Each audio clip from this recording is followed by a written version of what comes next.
Okay, so do we have any questions for our panelists? Yes, ma'am, from Soundcheck Manila. From Hello here po. na lang po, hi, congrats in advance. Hello, Dad. Hi. So, my question would be, anyone can answer.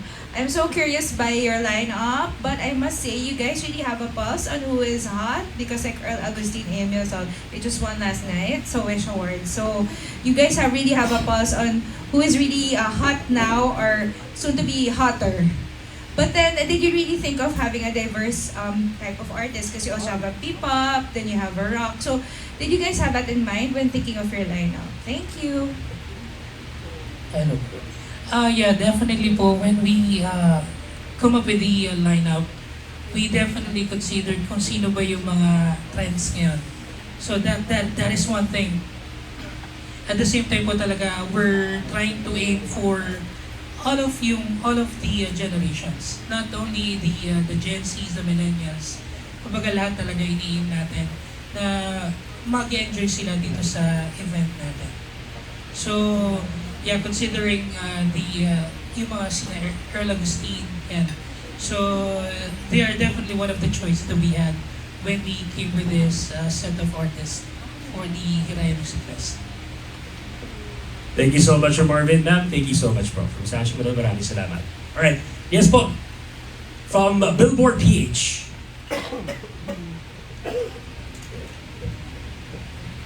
Hi, good afternoon. This is Stephanie. To the organizer, what was the main idea behind creating the Hiraya Night Sky Festival? At what point did you decide that Hiraya should be a multi-experience event, not just a music festival? Thank you. And that's a great question po. So, actually, before having Hiraya, we've been with different events, with different music festivals. So, we came up since we are originally yung mga organizer of the Hot Air Balloons. So, our team created this type of event na why not, instead of we providing the balloons, the hot air balloons, why not do it on our own? So at the same time, since we have a lot of friends in the in this field or industry, like for example the drifters, the paramotors. So I think that's the difference with Hiraya Music Festival with the other music festivals. So it's not only a showcase of Filipino talents na for music.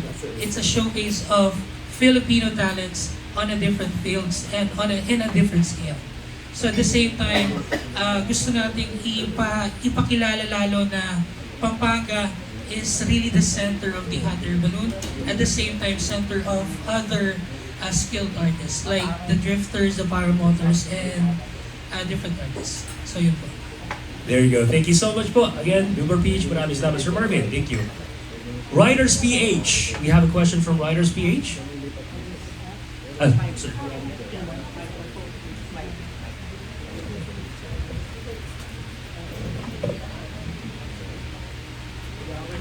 Thank you. Paano nyo ginawang, kasi Pampanga, no? But I'm sure gusto nyo din makakuha ng manonood from Maynila. Meron ba kayong ka-tie up na transport or accommodations? Kasi especially 2 days, no? For that one po, wala kaming katayap na transport. But looking at the demographics of what happening with the social media, may mga may mga transportation group na sila na mismo yung nagko-contact, sila na mismo yung nagvo-volunteer na, hey, available kami dito, available kami na you can reach us through this contact, and then yung back and forth, yung point to point, may mga ganun po tayo, mga transportation groups. Tapos Russell, napansin ko na super affordable yung ticket. Talagang sinadya yung ganun, ano? Yes, no, dahil marami na nag-music festival ngayon. So, hindi tayo sumasabay sa mga yung pricing nila. So, ang tinatarget kasi din natin dito yung mga Gen Z na gustong mag-enjoy pero hindi sila enough yung kanilang budget.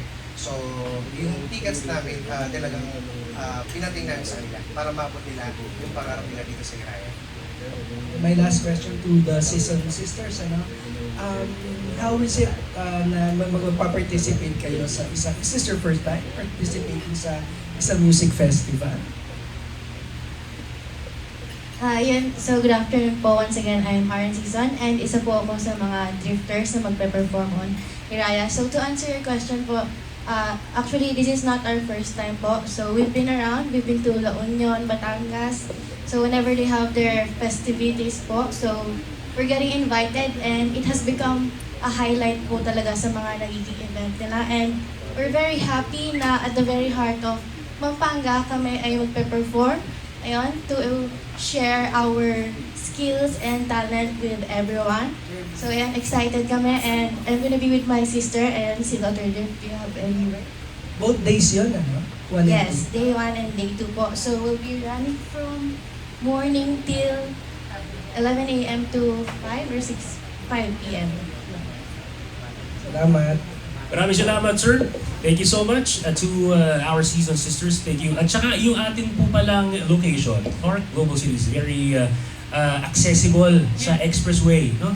So huwag kayong mag-alala dahil hindi siguro matatraffic kayo sa mismong araw na. No? Pag nagpa-park na ho kayo looking for and there are plenty of hotels in Clark. So no hassle po sa atin na magpupunta doon. Alright, next we have Billionario. Thank you so much for coming very early, ma'am. Thank you so much po. Hi, I'm Just po from Billionario. But just to clarify, para po doon sa mga gustong mag-enjoy from Manila and kung saan man, is the festival gonna be free? May mga entrance fees ba silang babayaran? And yeah, yung any other activities po na paano po ba siya mag-work? May mga activities din po ba para doon sa mismong mag-enjoy na sila mismo yung mag-cooperate, should I say? So the festival is a 2-day festival. So it's on January 17 and 18. So it's a ticketed event. As low as 500 pesos, you can enjoy the whole activities that we offer. So as early as 6 a.m. po, mag-start na tayo mag-tether ng mga balloons natin. 20 to 30 hot air balloons will be on display on Hiraya Music Fest. And then at the same time, sunod-sunod na po yung event natin. From after 8 a.m., yung mga paramotors natin until 11 a.m. And then yung mga drifters natin. And also, we do have a car show. So, there are a different, yung mga car show na mga car enthusiasts natin dyan. Yun, makikita nila yung mga different cars, different type of cars na talagang pang show performance level. So, yun, a whole lot of activities, not only for mga adults, at yung mga kids, pwede doon. Lahat yun, ihinanda namin para sa home family.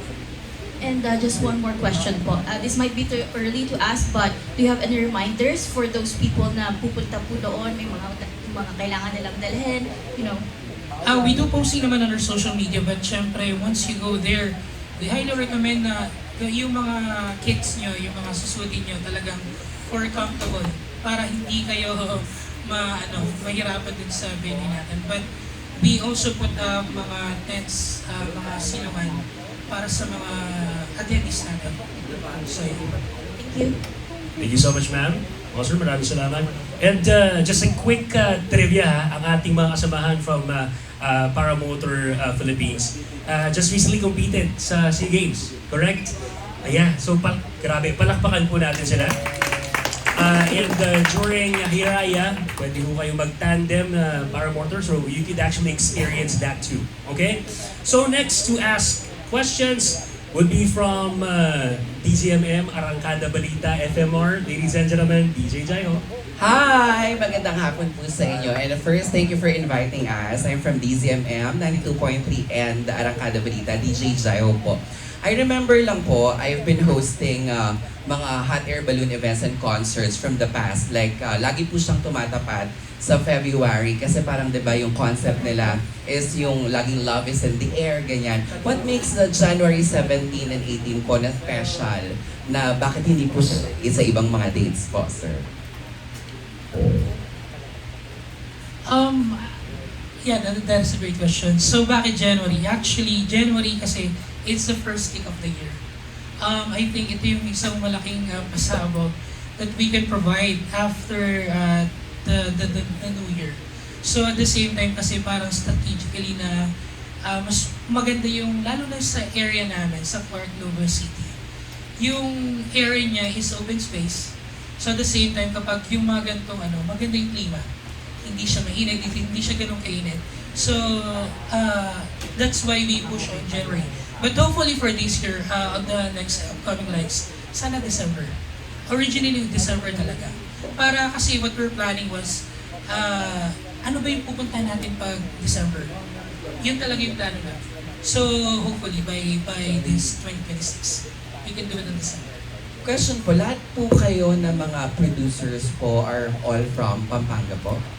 Yes, that's Opo. correct. Tapos marami na po bang, can you brief us po kung ano na po yung, aside from Araya, ano pa po yung mga events, concerts na mga na-mount and na-produce na po ng company po ninyo para lang for the ride?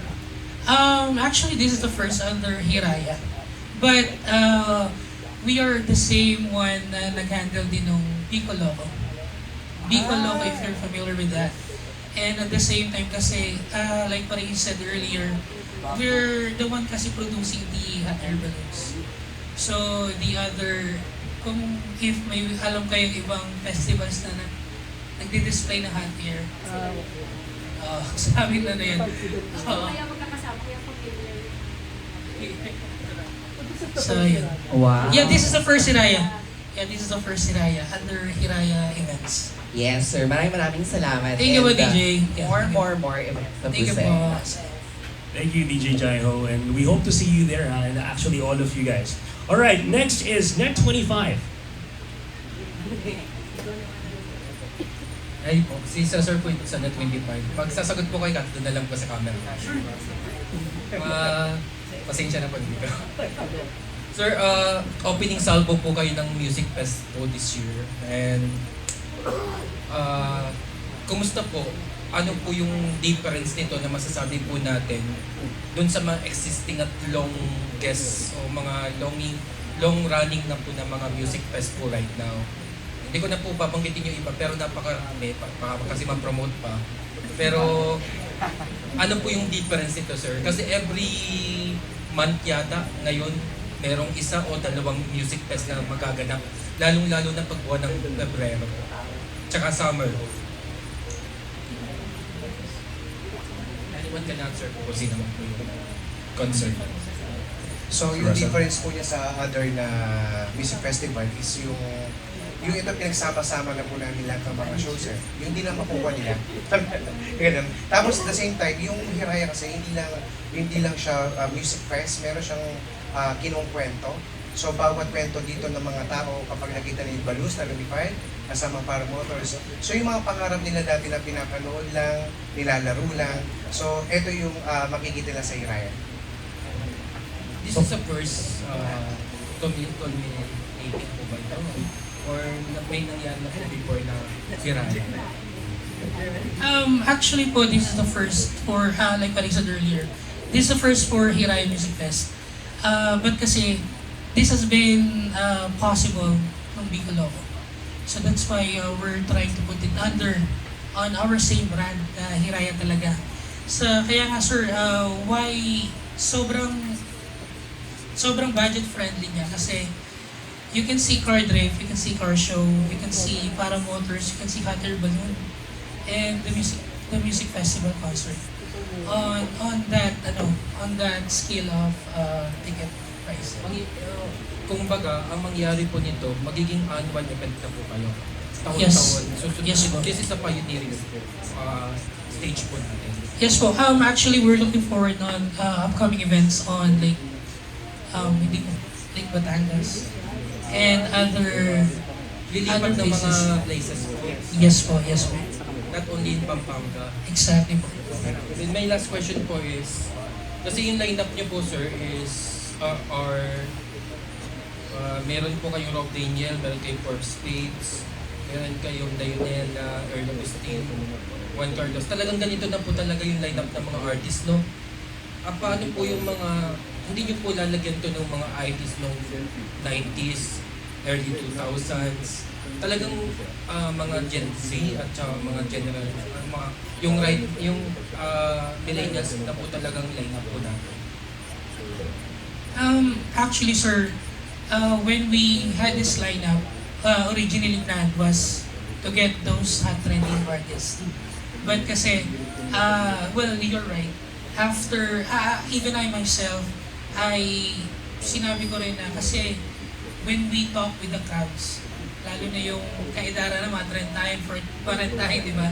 So, some of them are asking na, meron ba tayong mga ka-age group natin na talagang naabutan natin? So, hopefully, on our next events, definitely, there will be a wide range of lineup, not only for the Gen Zs, for the millennials, but those for, sa different age bracket talaga natin. So, ganun po. Baka para rin po makuha din natin yung audience po ng mga magulang. Yes po, definitely po. Thank you po. Alright, great idea, sir. Binigyan sila ng idea for Hiraya 2027, ano? Why not? But again, aside from the music festival, got a lot of activities pa para motor, car drifting for the daddies and the kuyas. And of course, we have the lifestyle shops na nando doon, no? So there's so much for everybody. And for couples, we have the hot air balloon. Very romantic indeed, okay? Now, we move on to Cinema Bravo.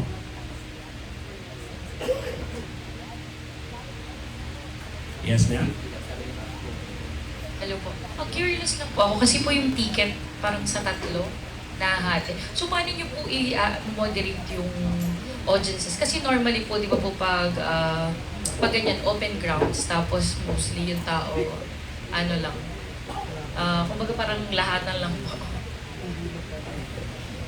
So, actually malaking area. If you've gone with, if nakabot na kayo dun sa Clark Global City, sobrang laki ng ground. So, it can actually accommodate a lot of people. So, for the ticket tiers natin, we do have our own gates dun sa pupunta nila during the concert festival. So, ganun siya. But, I can guarantee to everyone sa family na a-attend sa event natin, the ground can accommodate a lot of audiences. 100,000 tayo nung venue natin. So, yeah. Alright, thank you so much po. Next, we have Alwin Ignacio from Daily Tribune. For the Season Sisters, what attracted you to do car drifting? Is that correct? Can you tell us what's car drifting all about? And paano kayo napunta dyan? At yan ang pinagkakaabahan nyo nowadays. At yan ang yung expertise nyo.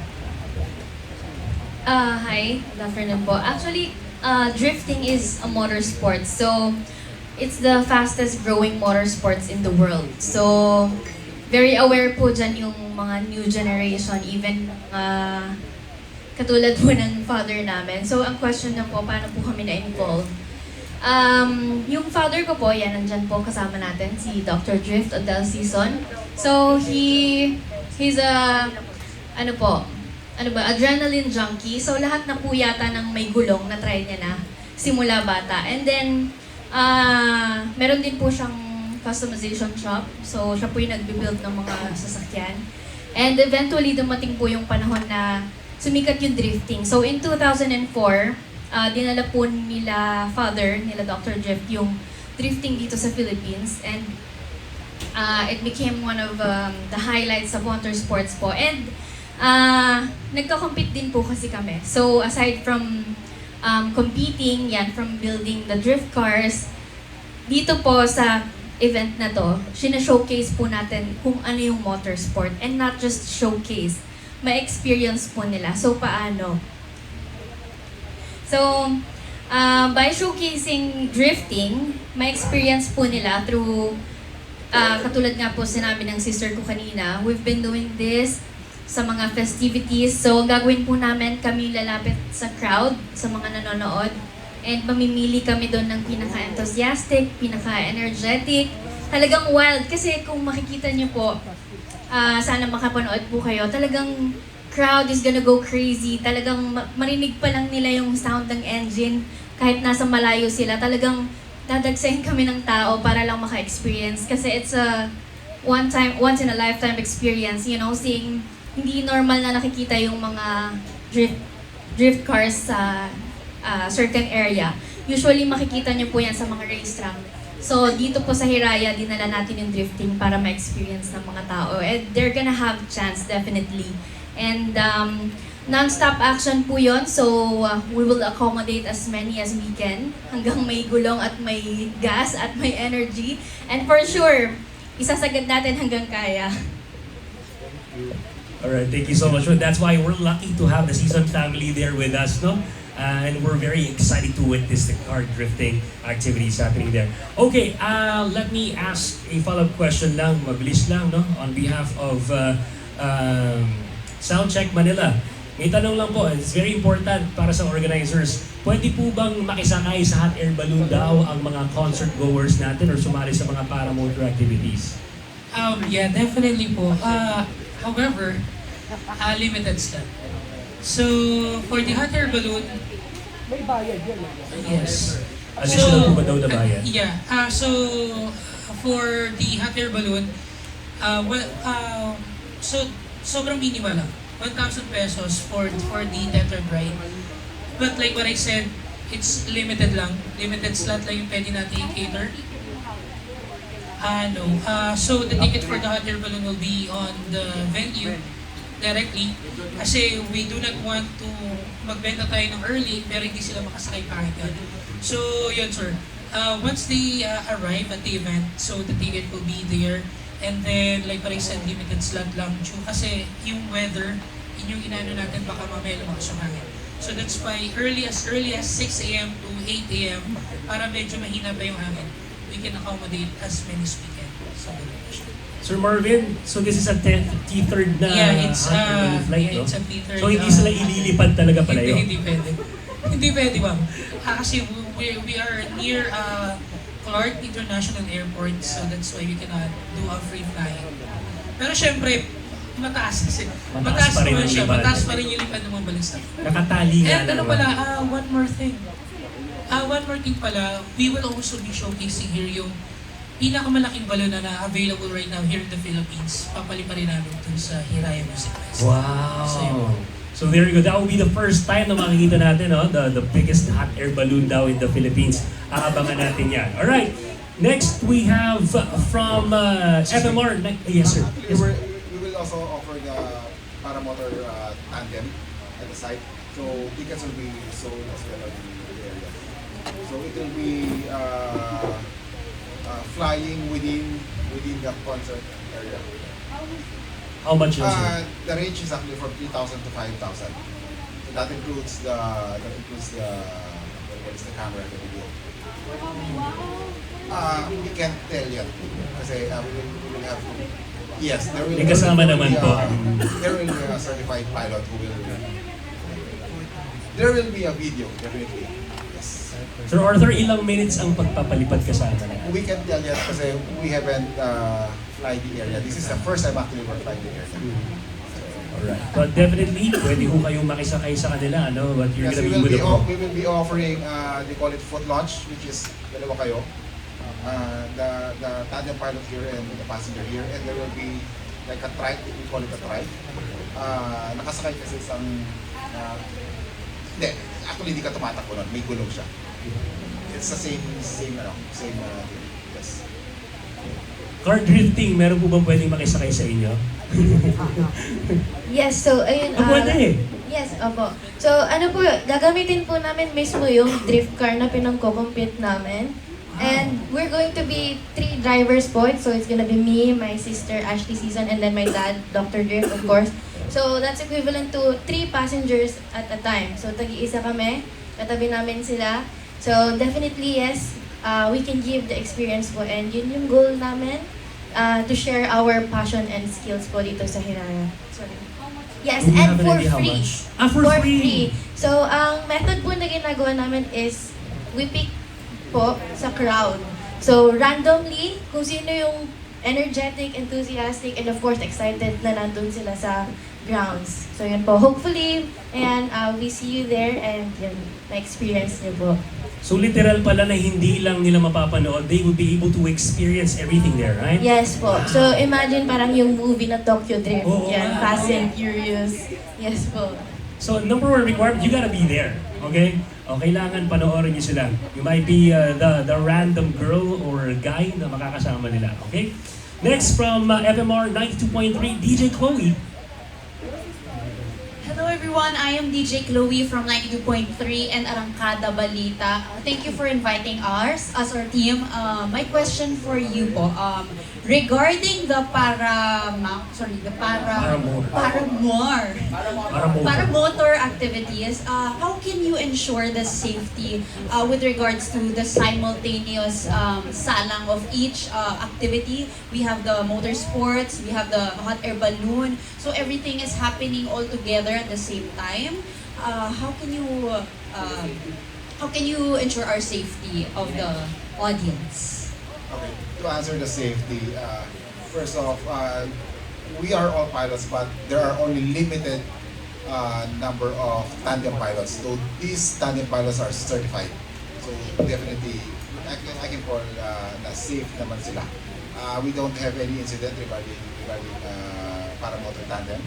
So yeah, it depends on safety. Also po, so we all have our designated areas po. So for drifting po, makikita niyo po dun sa map, naka-designate per sport or per activity yung mga ano. So definitely walang magpo-cross po dun. So for example kami sa drifting, sa tarmac tayo na yung sa helipad, yun, yung cemented area. And then sila po, saan po yung Actually, we have a show line in the area. So we don't usually fly overcrowded people, which is one of the ethics that we have. And the area is big enough for us to fly on the sides of the event. For the hot air balloons, will they take off at the same time or will there be a schedule? Sorry, for the hot air balloon, will there be a schedule or will it take off the same time, the 20 to 30 hot air balloons? They will take off the same time at 6 a.m. So, lahat sila yung fake na. So, that's why as early as 6 a.m. talaga. And at the same time, hindi lang siya morning. We also have the night glow on pag yung medyo nagagabi na. So, yun yung mga biniburst nila yung flames ng hot air balloon na nagkukulo silang lahat. So, i-open din namin yun on mga 6 p.m. So, it's morning and evening hot air balloon show. So, that's what you will be expecting. Thank you so much. Just a follow-up question for Kim Leo, our artist. Can I ask, how will you prepare for this event? Is this the kind of event na bago sa'yo? And anong atake ang gagawin mo? Well, actually, first time ako mag-festival for a long time. And before I was in a band, but now I'm doing solo. So, hindi naman siya first festival ko. So, pero it's a different kind of genre per se. So, iba rin. So, exciting. And I'm with my friends.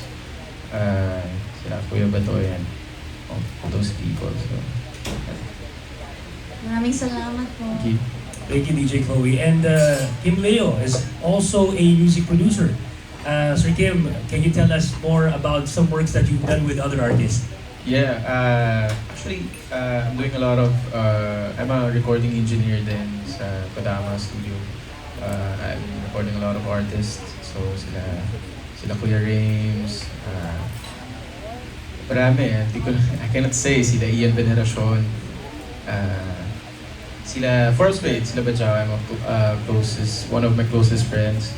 So, I do a lot of things. I also do my own music. So, and I hope you guys can watch and enjoy the show. So, yeah. All right. Sir Kim actually, I've been told, no? Sir Kim actually wrote a song for one of our biggest artists for Hiraya, which is, tama ba? Is it Runaway? Rewind. Rewind for Four of Spades. I'm one of the co-writers. So I'm with Bajao and Eco Del Rio. So for that song. So, You're a very talented guy with us Thank you. for Hiraya. Thank you so much, Sir Kim. All right.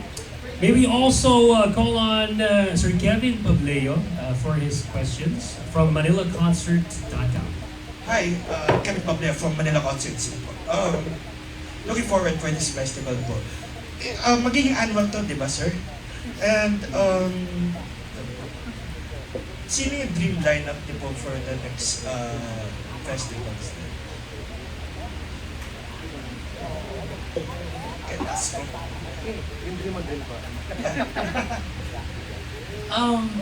Actually, hopefully we can dream lang natin siguro late SB19, Bini, pero Rock of Joe, Rico Blanco, definitely. And sino Actually, ito yung talagang hinihintay nila sa Hiraya yung sex bomb. So yung mga pinalagay ng sex bomb. So, kausap ko na sila, nakago na, pero hintayin pa natin siya. Pero I think sa the next Hiraya, makasama pa natin po sex bomb. Alright, mga pinalaki ng sex bomb, nag-aabang po, hanggang pang ilang round kaya ang kanilang concert. Sige, abangan ho natin yan. Follow-up question din. Will you feature a Kapampangan artist for this festival? And can you share to us? Actually, si Carl Timbol, siya, one of Kapampangan artists, locally grown, na kilala siya sa Pampanga. So, hopefully, we can have more Kapampangan artists na known na nationally. So, yun, let's look forward to that. Alright, thank you and good luck for the festival this weekend.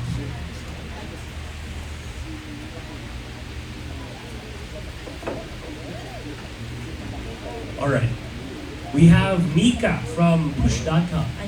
Hello po, good afternoon.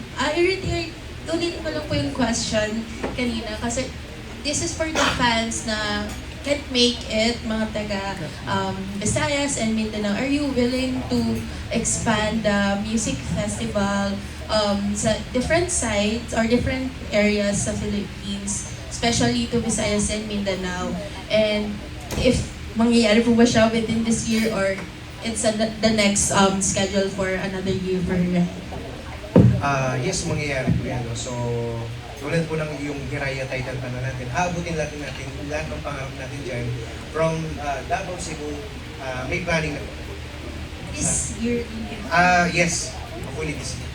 Will you bringing the same lineup po or we can look forward for more or additional artists na magjo-join sa festival? Yes, mag-iiba tayo ng mga artists para i-upgrade na nila.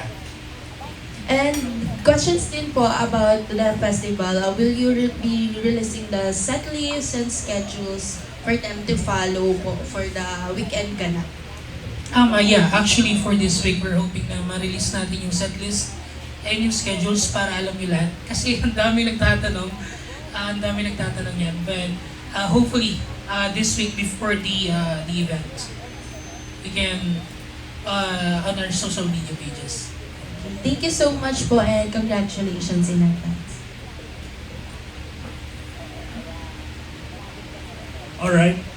Sige po. Probably at tabayanan na lang ang social media accounts ng Hiraya para malaman natin yung mga additional updates natin. At that's very important for Gen Z fans, lalo na yung schedules and set list. Okay, any more questions from our friends from the media? Baka meron pa po kayong mga additional. We have a treat for you in a few moments. Baka meron pa po kayong mga pahabol na katanungan. And probably to our organizers, producers, open po ba kayo ng suggestion sa mga audience natin kung sino yung mga pwedeng i-line up sa susunod na Hiraya? Yes, definitely open po tayo dyan. Lalo na sa mga nag-request. Actually, one of the requested artists was Four of Spades. So that is why it was revealed on the late part of December. So because we actually considered yung request ng mga audience and concert goers. Alright, thank you so much, sir. Siguro pwede rin yan yung mga nagre-request sa ibang generation din. Baka pwede rin natin gawing day 3 tapos kasama na rin ang sex bomb doon. Okay.